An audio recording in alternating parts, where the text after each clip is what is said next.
Okay, cool. Let me get all my shit together. All right. Real quick. Yeah, the video gonna look right because I'm gonna edit it. My iMovie I can edit literally to the millisecond. So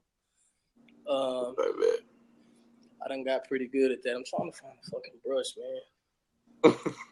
My shit is I ain't did shit. I got back from Vegas. I ain't do nothing but sleep all day. Should I say how was it out there? Bro, she was the most fun I've ever had in my life. Yeah. Yeah, that shit was fun, man. Here it is. Have you been out there? No, I ain't been out there yet, man. I just now started moving around. When we went on our honeymoon, we went to Miami. That was my first time flying. First time going to Florida. So yeah. Okay. All right. Okay. Shit.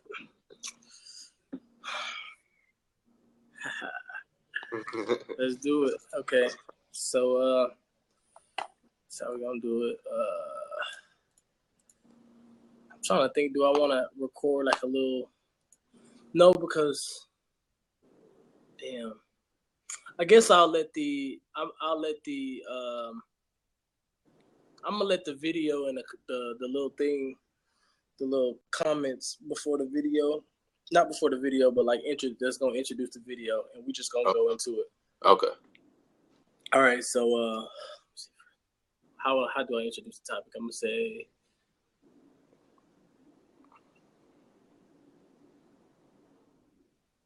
Okay, you know what? We can just go, right? Because in the video, in the link in the video, like like whenever I post a video, I'm gonna have a video, and then it's gonna say Texas did this win solidify Charlie Strong's future?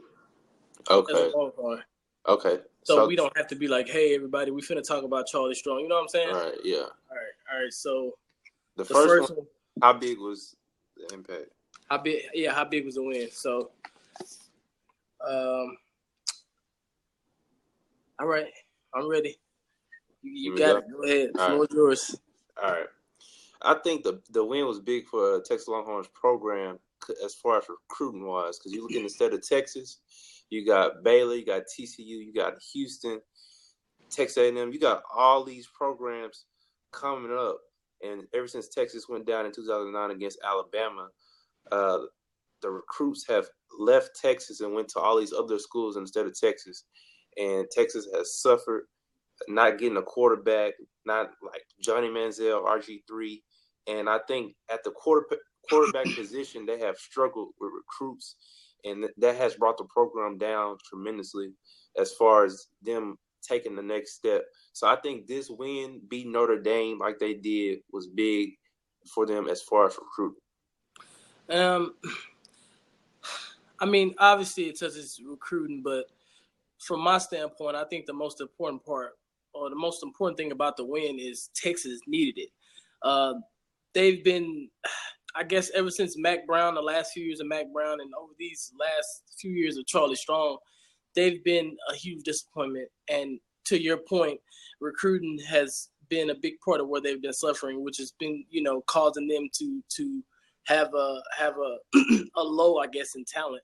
But also for that coaching staff and for Charlie Strong, I think it was huge for those guys to go in there and get that win and make some noise. We hadn't heard Texas make noise in a long time. I mean, we now, us Texans, we look to U of H to make noise. We look to Baylor to make noise, and A&M and the SEC. So I think that was big. This was big for the program. And I think Texas needs to build upon this and try to continue this going forward. I like the freshman quarterback they have, and I like the 18-wheeler package.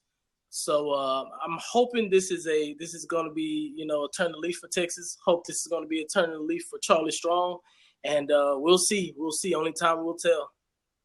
Yeah, to add to your point, I think that for that region, Austin, San Antonio area, I think that the University of Texas, that is their professional team. And when that program is not doing well, it's kind of a bitter taste in that region's mouth as far as what's going on and the atmosphere, the culture. Mm-hmm. And I think that win was pretty big. That's true. Okay, okay, you done on that one?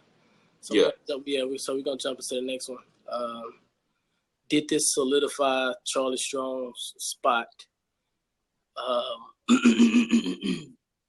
for Texas? I guess for the season, for the entire season.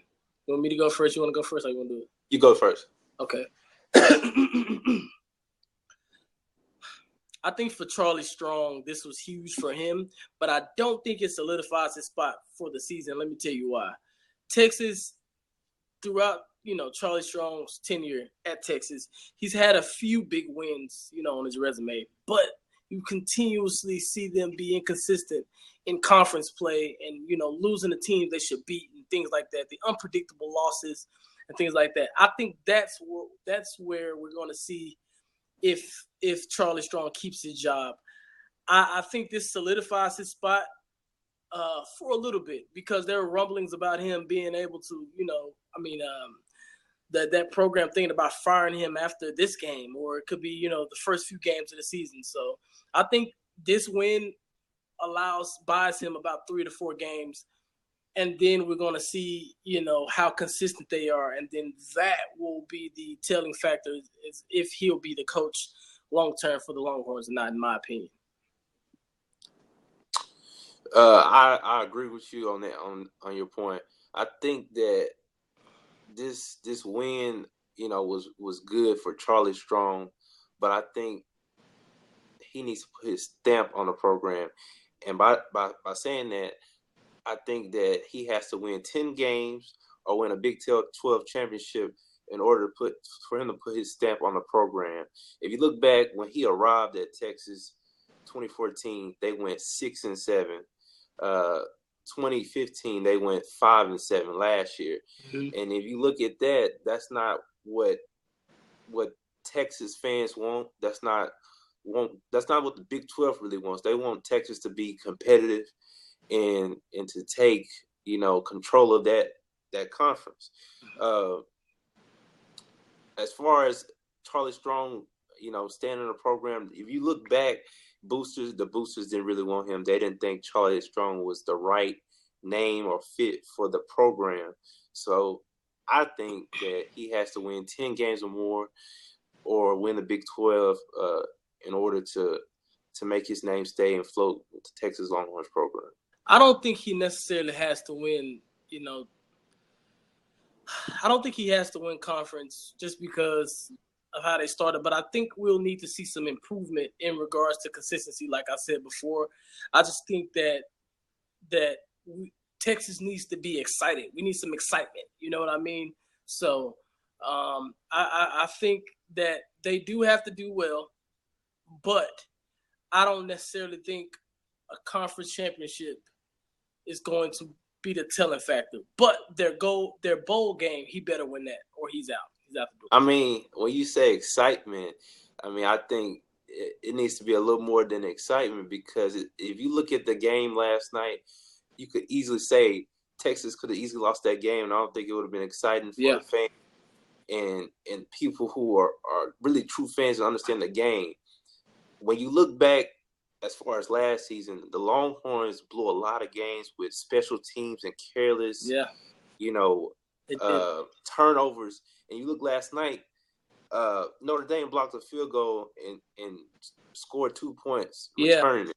Mm-hmm. And that could have changed the game tremendously. And I think they would have really been upset they would have lost that game. They were up.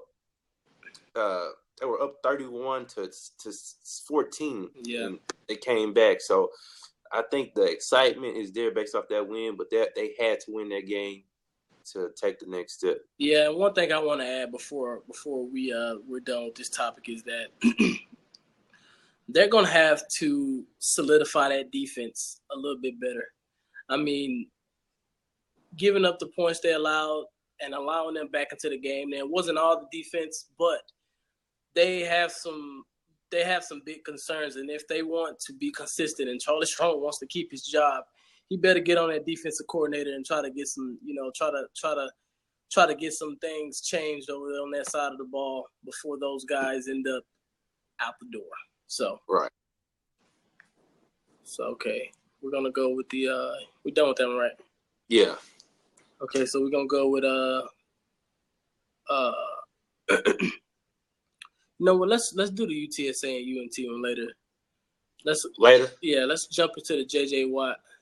Okay, because I had some stats for you, boy, on that one. Oh, for you? All right, let's do it. Let's do it. Come on. All right. We'll let you go first. Pop it off. All right.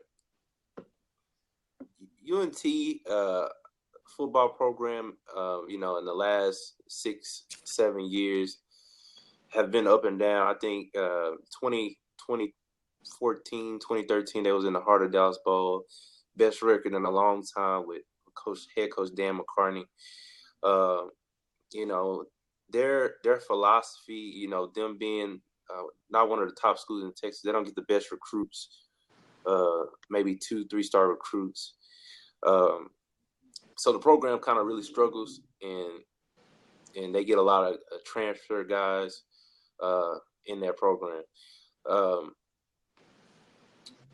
UNT last year went 1-11, and Dan McCartney, head coach, he was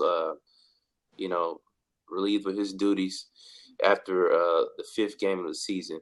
Now UNT brings in a coach by the name of Seth Littrell, comes from North Carolina. Now his philosophy is to get back into a spread attack, the spread guru type of guy. Dan McCartney was more of a pound running type guy. Now, as far as a better season between UNT and UTSA, it's kind of a toss-up to me.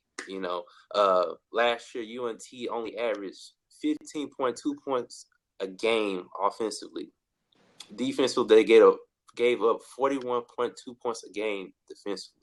That's a lot of points. And this year, they only returned 4 starters on offense, 8 starters on defense.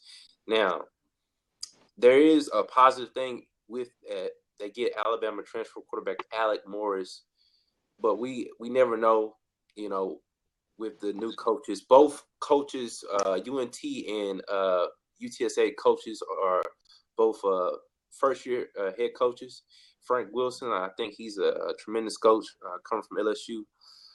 But we have to see. I know UTSA has a lot of guys coming back, but as far as who has the better record, I think it's a toss-up. I think it really depends.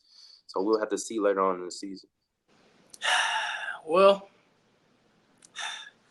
I will admit to our audience that I am a former UTSA Roadrunner football player myself, and I'm going to tell Mr. Cortland Nickelberry, who's a UNT alum, why UTSA is going to have a better record this season than UNT. First off, UTSA, a lot of people didn't get.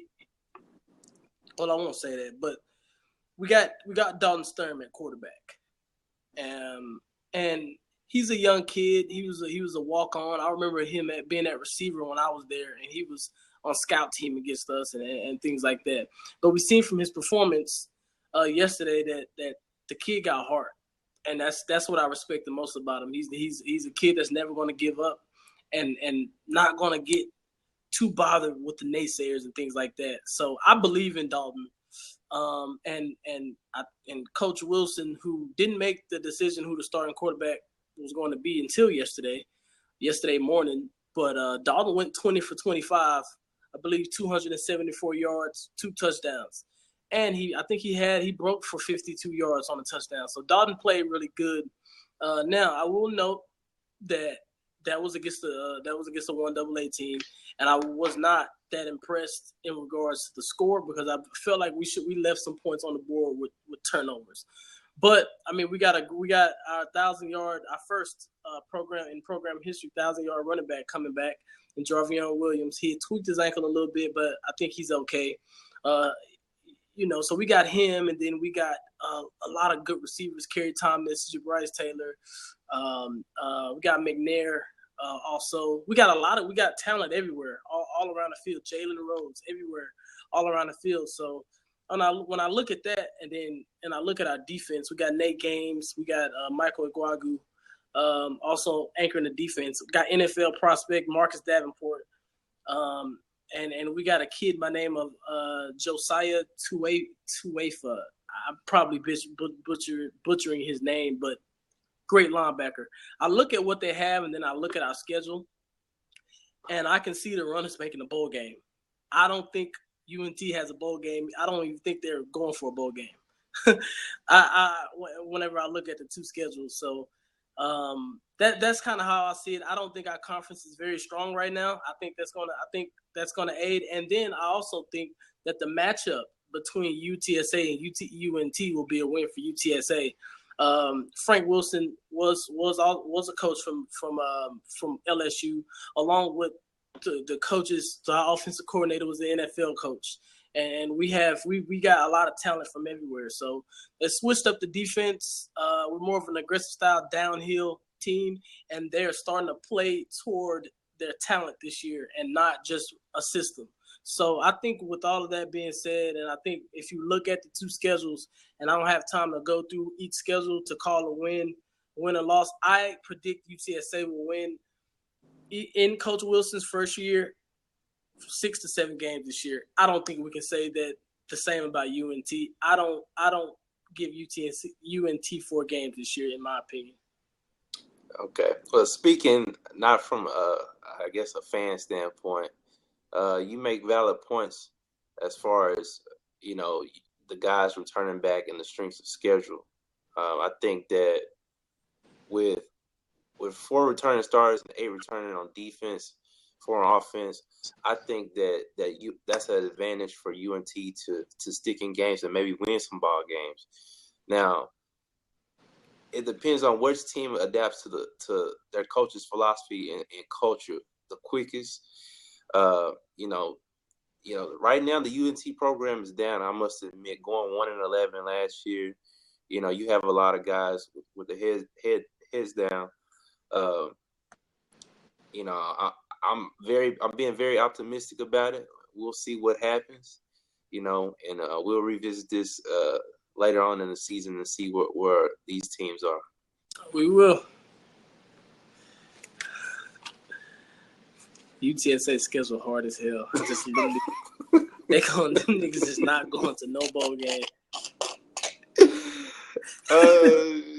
Every time I get on, I have to talk about them. I always talk them up. Niggas ain't going to no damn bowl game, bro. Check this out. They got.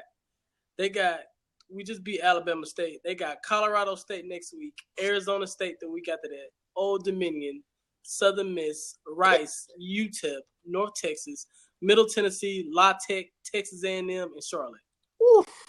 That's brutal. Yeah, them niggas gonna win a couple games if they lucky. let me get my charger for my shit to die.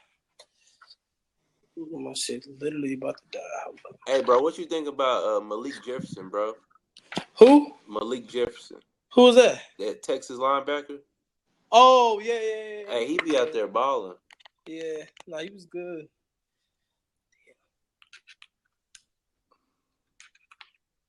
Do you still keep up with JC? Yeah, a little bit, man. I don't ever get to see their game, so it'd be hard for me. Yeah, man. Okay, so next topic we got is JJ Watt. JJ Watt. All right. I'll let you start that one. Okay. JJ Watt, as we know, he had back surgery in July. He's been voted the last 2 or 3 years, I think, as one of the top 3 players in the NFL. Coming off a back injury is really, really serious. Yes, we know he's not Tony Romo, Mr. Handicap, but JJ Watt is one of the best players in the NFL. What he do on the field, what he does for his team. He can play tight end. You can line him up anywhere on the defense, move him all around. Now, I don't think JJ Watt will be the same, and this is why. If you look everything he does for the defense, he jumps up and he bats balls down. He picks off balls. He's everywhere, all over the ground. Doing all these things.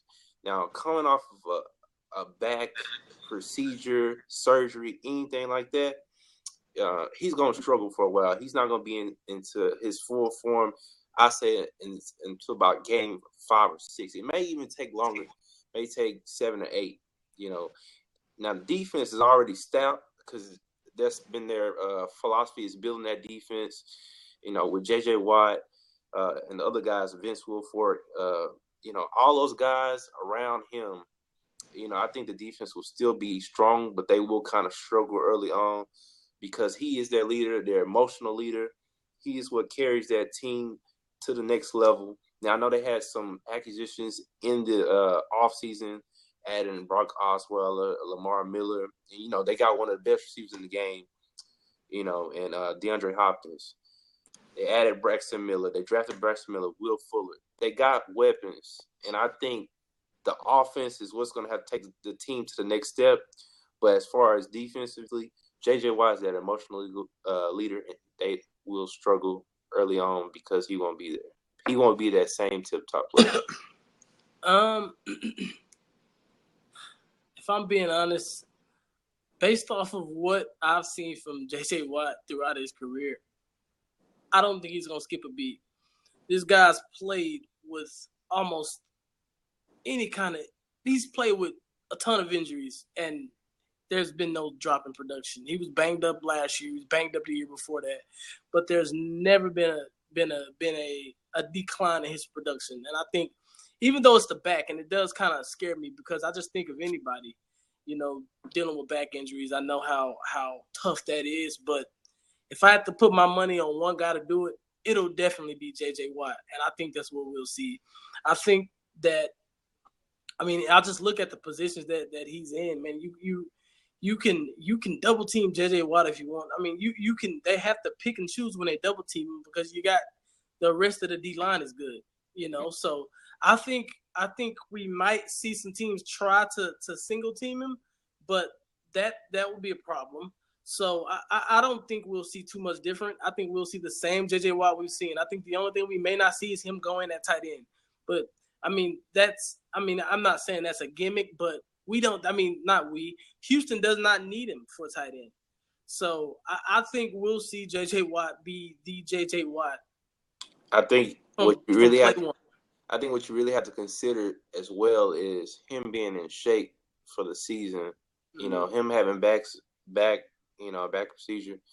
He's probably sitting out.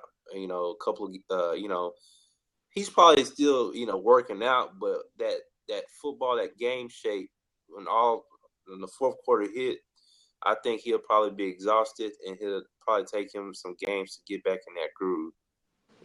I agree. I agree with the substance of what you're saying, but like I said, if there's one guy to defeat most of the odds, and if there's one guy that you just call a complete freak, a complete animal, it's J.J. Watt.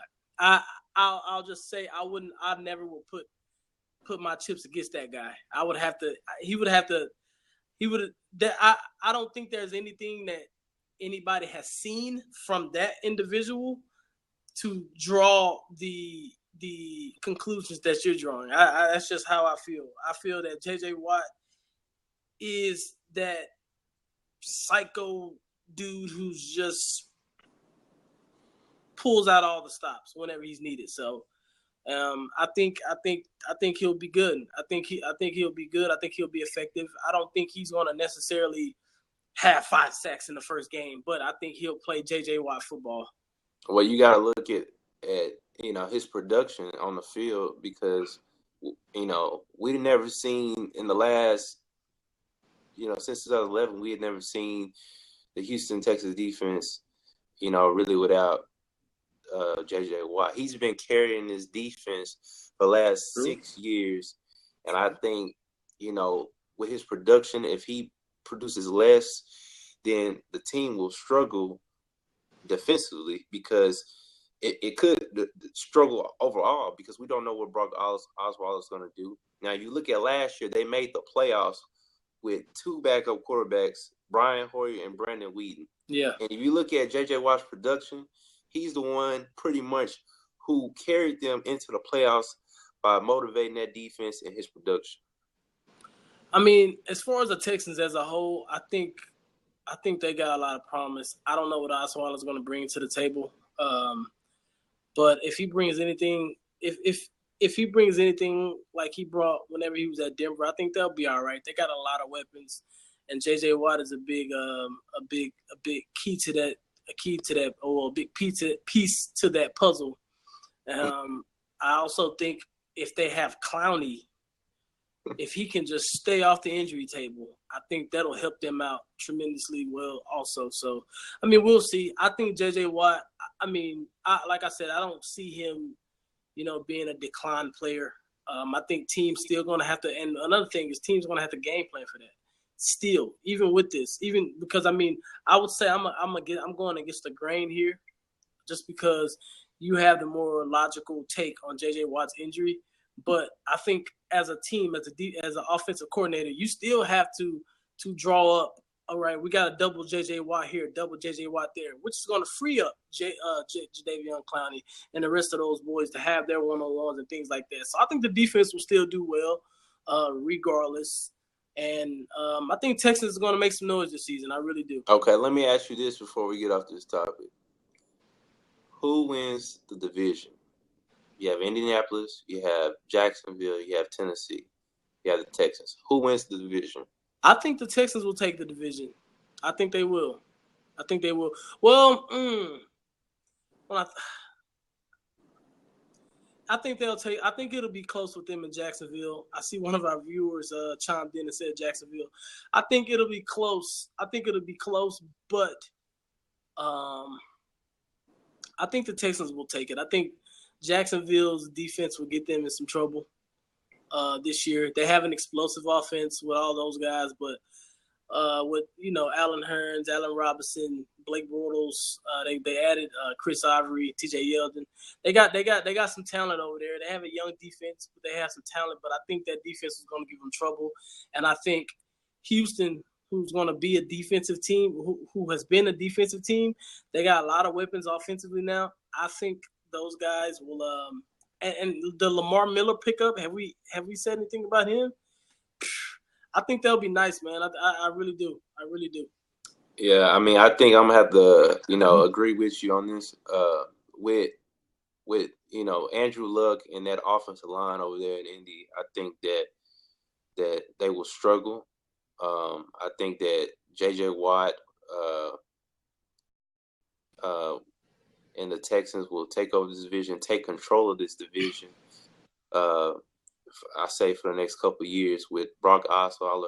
I think I give them the edge with the new, era of players they have, and the future is bright for the Houston Texans. I just think that, we'll see if they can handle prosperity and see what they can do with the talent they have.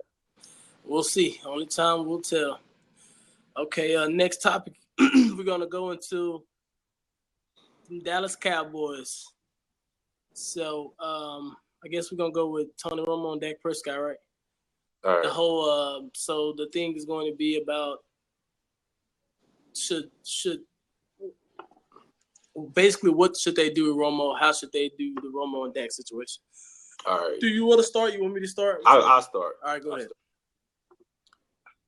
All right. The situation in Dallas with Dak Prescott and Tony Romo is really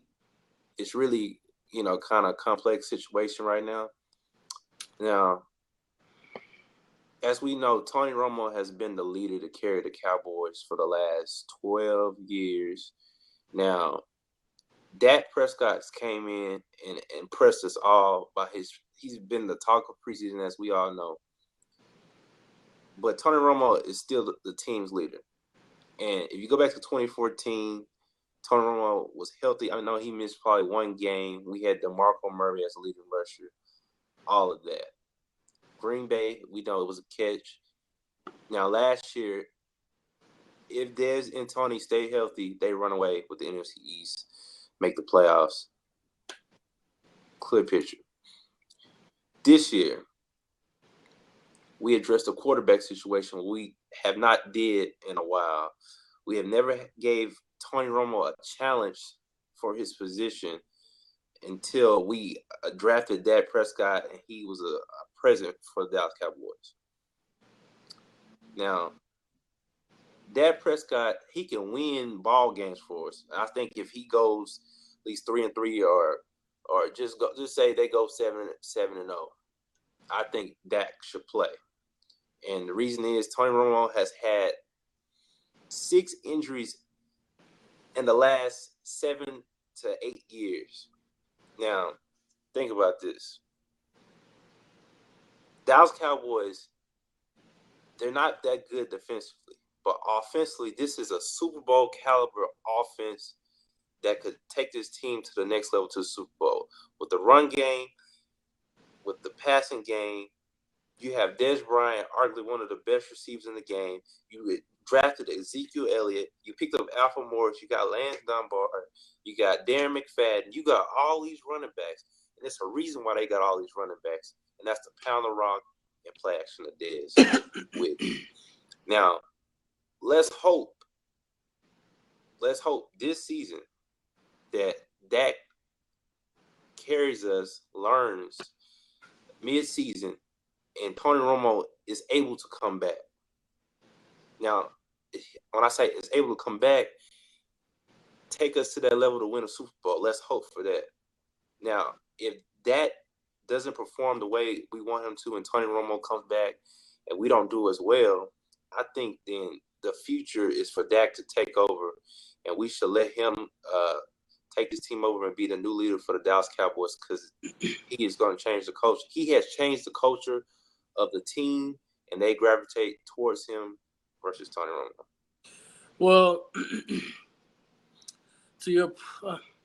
Well, in my opinion, I don't see a situation where the Cowboys need to wait on Tony Romo anymore or waste any time on Tony Romo, period. Because I'll give you a couple scenarios. So if Dak Prescott does not play well, he still shows flashes, but he has a lot of rookie mistakes. The Cowboys, I won't put the record solely on him because the Cowboys defense is so bad. The defense is awful. So they could lose games based off the defense, and Dak doesn't even have to play bad. So I'm not going to necessarily put the the team record on Dak.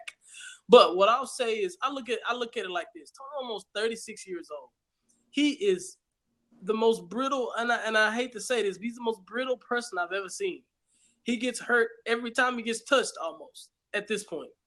With his back, rib, shoulder, clavicle, whatever you want to call it. He's always getting hurt. So in my opinion, I think it's time for us to, it's been well documented. I've been a fan of Romo throughout his whole career. I've not been a Romo hater, but in this particular situation, we have a quarterback who shows some promise in the preseason. Now it's only preseason. He's going against the not 100% defenses and things like that. But I think he gave us enough to say, you know what? Let's put our money on Dak Prescott. Let's give him Let's give him some time and see what he can do with this team. We got Ezekiel Elliott, and Dez Bryant is still young. Cole Beasley's a young guy. Terrence Williams is a young guy. Our offensive line is very young as well. Why not go with the young fella? I mean, because I look at the situations. If Dak Prescott and the Cowboys are, 1-5, 1-6, whenever Romo decides to return, I look at that situation. I say, okay, well, there's no reason that Romo should come back anyway. I mean, what will be the point of him coming back at that point? And if they're 5-2 or somewhere in that area, why bring Romo back if Dak Prescott's getting us wins? So I think this is a time, and I hate to say it, I think Romo should come back as a backup quarterback, and I think this should be the end of the Tony Romo that we know. The Tony Romo era should be gone. Let's start fresh. Let's go with these new guys. Let's go with the youth. Let's go with Dak Prescott and Ezekiel Elliott, and let's try to get and capture a title that way. And let's start getting some young guys, some quality young guys for that defense. That's where we really need to be. So we really need to focus on. So I think that's what the Cowboys need to do going forward this season. And I agree with you. on that point because I've been a Romo supporter because and Terrell Owens that's our quarterback. We know Jerry Jones wasn't gonna have anybody to challenge him. Now I think when you think about it, a lot of Cowboy fans are ready to jump off Tony Romo's bandwagon and go to Dak Prescott because to be honest, Tony Romo has broken more hearts than anything throwing late game interceptions in his time. Now, I'm thinking if the Dallas Cowboys have a good record and we are able to go into the playoffs, I think they should bring Tony Romo in and let him play. And I think his experience to read defenses will give the Cowboys an advantage as far as moving the ball. We don't know.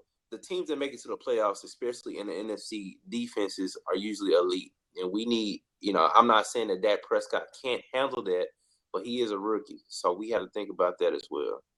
Wait, did you say bring Tony Romo back for the playoffs? Yes. Okay. Now I'll ask you, Mr. Nickelberry, how many playoff wins does Tony Romo have? What's his playoff record? He's only won one playoff game.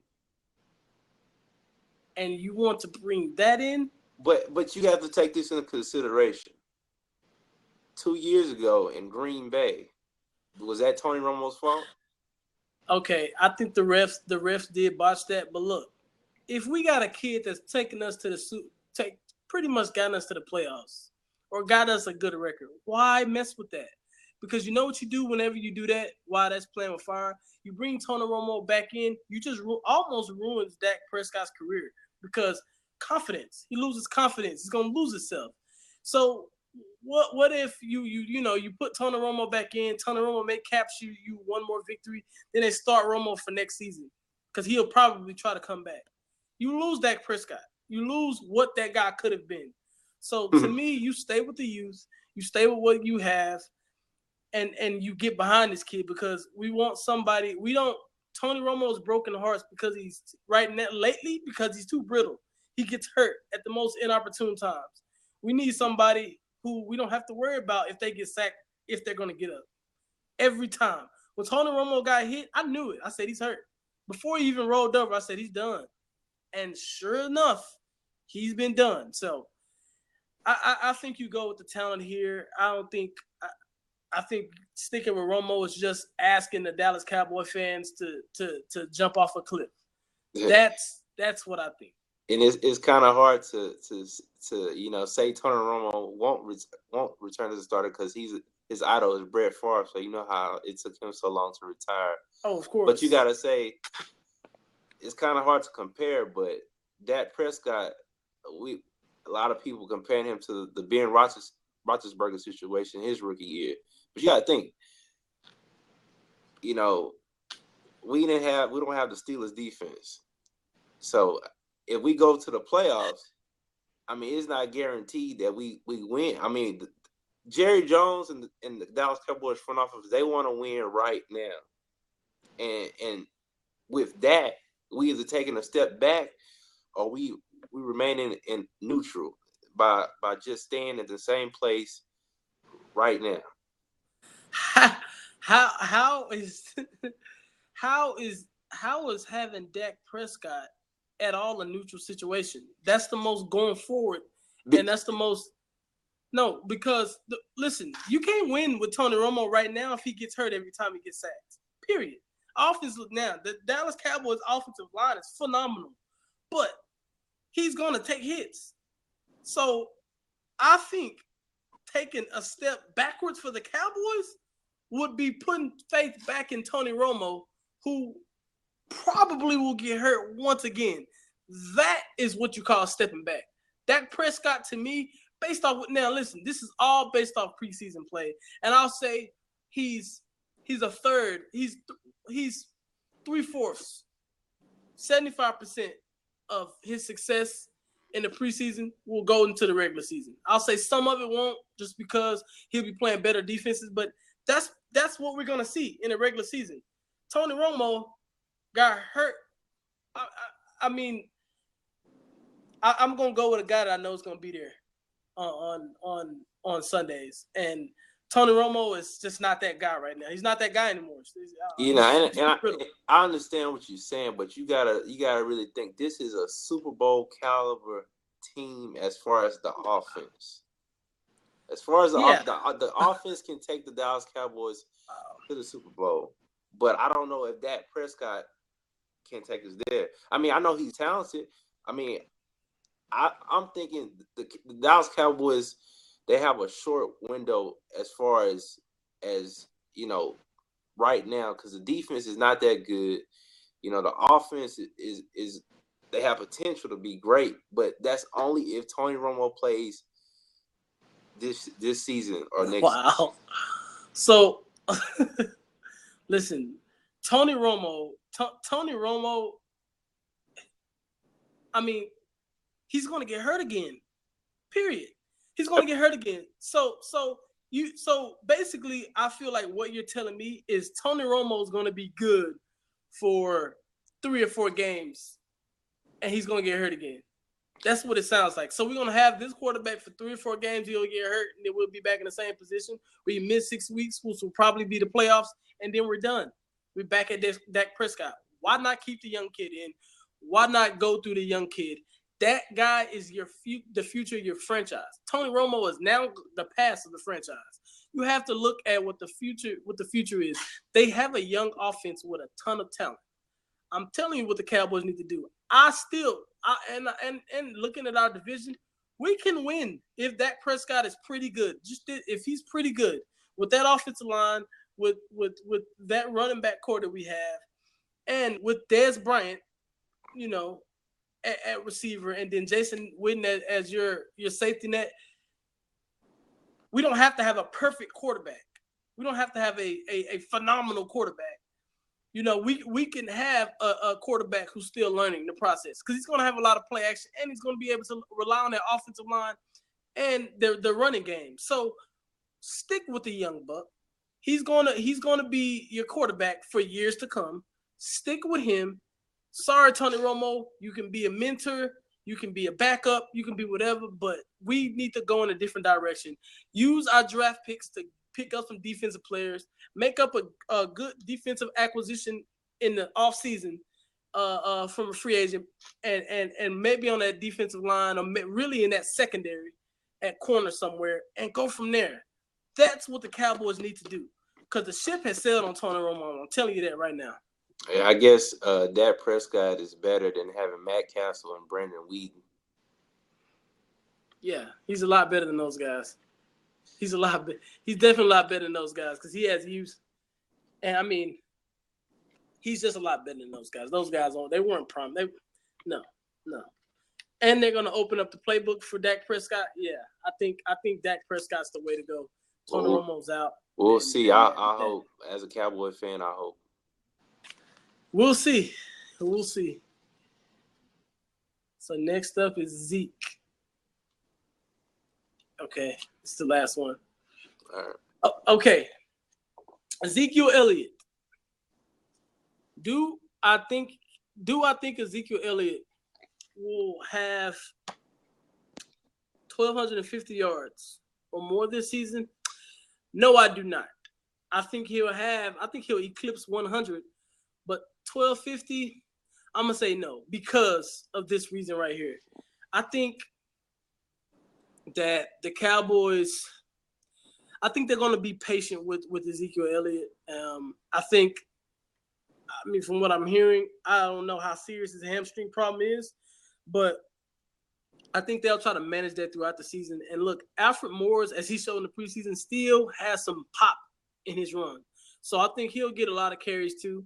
I think they'll do some things with Lance Dunbar on third downs and things like that. So I think they'll spread the wealth. I think Ezekiel Elliott will have a great season. I think he'll score a ton of touchdowns.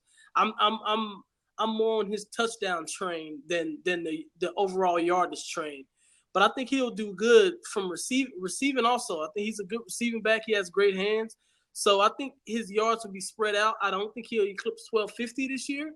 But I do think he'll have a productive season. I think he will probably win Offensive Rookie of the Year. But I don't think he'll be over 1,250 yards because of the running back core, mainly Alfred Morris. And I think they'll use him in a lot of other ways, and know that offensive coordinator, they have a lot of different things that they're going to implement based off of what I'm hearing out of their camp. So I think he'll have over 1,000, but I think he'll be somewhere in the 1,100 range, somewhere like that. But I think he'll score around 15 touchdowns on the season. I think he'll hit over. I think he'll be over 1,250. And here's my reason why. I think that when you think of Alfred Morris, he's a pop guy, and they're going to use him more in the red zone, in short yardage situations, 3rd and 2, 2nd and 5. And I think when they get in the red zone, they will either feed Alfred Morris or they'll throw the fade to Dez. And, I think that Ezekiel Elliott, he will be the guy that breaks long runs, pop it for 60, 70 yards. I think he'll have less touchdowns, 5 touchdowns, but I think he'll have more rushing yards. Yards over 1,250 yards this season.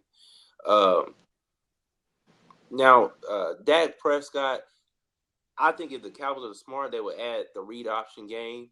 I think that would help Zeke out a lot. And I think, he can get close to 1,500 yards. Well, we'll have to see that. But I think that Ezekiel Elliott will probably have close to 1,600 total yards. And that's in the passing game, in the rushing game. But I think Alfred Morris will have more touchdowns because he will be the red zone running back. I completely disagree. I don't think Alfred. Listen, Ezekiel Elliott's, the reason he fits so well with the Cowboys is because he's such a north and south runner. He likes to get north and south, and he likes to bang. We seen what he did to Cam Chancellor and those boys in Seattle. They ain't want none. That's gonna be a dude who's gonna tote the mail near the goal line. That's what they need doing at the goal line. Don't get me wrong, Alfred Morris will deliver some pop. He'll be good, but he's gonna spell. I think he's gonna more so spell Ezekiel Elliott versus. Listen, the red zone touches they're gonna give to Ezekiel Elliott. Not only because I think he's perfect for the north and south, but the north and south runs, but you got to understand who we're talking about. We're talking about the Cowboys here. We're talking about Jerry Jones and it being out of playoffs. They like to produce stars. Stars score touchdowns. Ezekiel Elliott is being made into this superstar before he's already there. You look at fantasy boards and fantasy drafts, and he's going before Adrian Peterson and stuff like that. And Jerry Jones feeds into stuff like that.